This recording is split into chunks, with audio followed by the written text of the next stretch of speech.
సోంపు తయారు చేసుకునే విధానం చూద్దాం.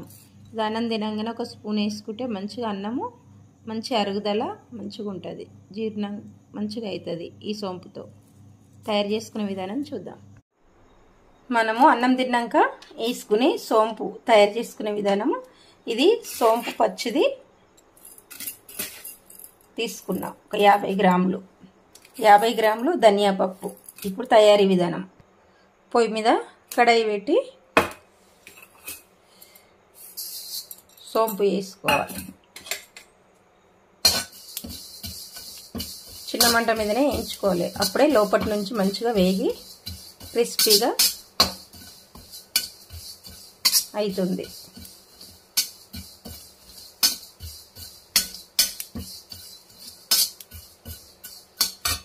అందులోనే ధనియా పప్పు,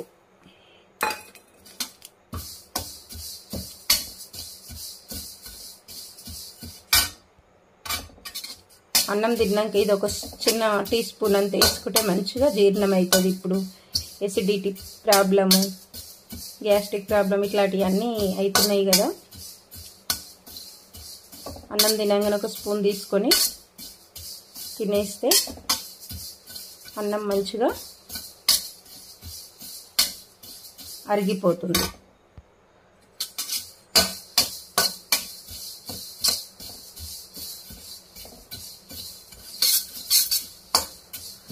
ఇప్పుడు ఏగిందో లేదో తెలుసుకోవడానికి ఇట్లా ఒక కొంచెం సోంపు తీసుకొని నోట్లో వేసుకొని చూడాలి.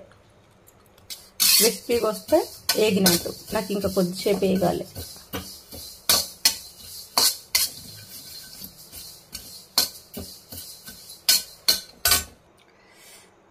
ఇంత చక్కెర తీసుకొని ఒక చుక్క నీళ్లు వేసుకొని ఒక స్పూన్ అన్ని నీళ్లు వేసుకొని ఈ చక్కెర కరగనిచ్చిన.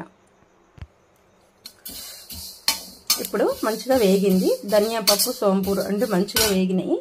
ఇప్పుడు వేగినాక ఇప్పుడు ఈ నీళ్ళు వేసుకోవాలి. ఉప్పు, ఈ ధనియా పప్పులో ఉప్పు ఉంటుంది, ఉప్పు ఏమి వేసుకొని అవసరం లేదు. ఈ చక్కెర ఒక డ్రాప్ వేసుకుంటే బాగుంటుంది.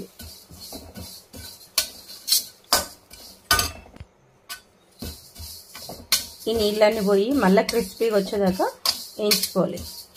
ఇదే చిన్న మంట మీద. ఇది మంచిగా రెడీ అయిపోయింది.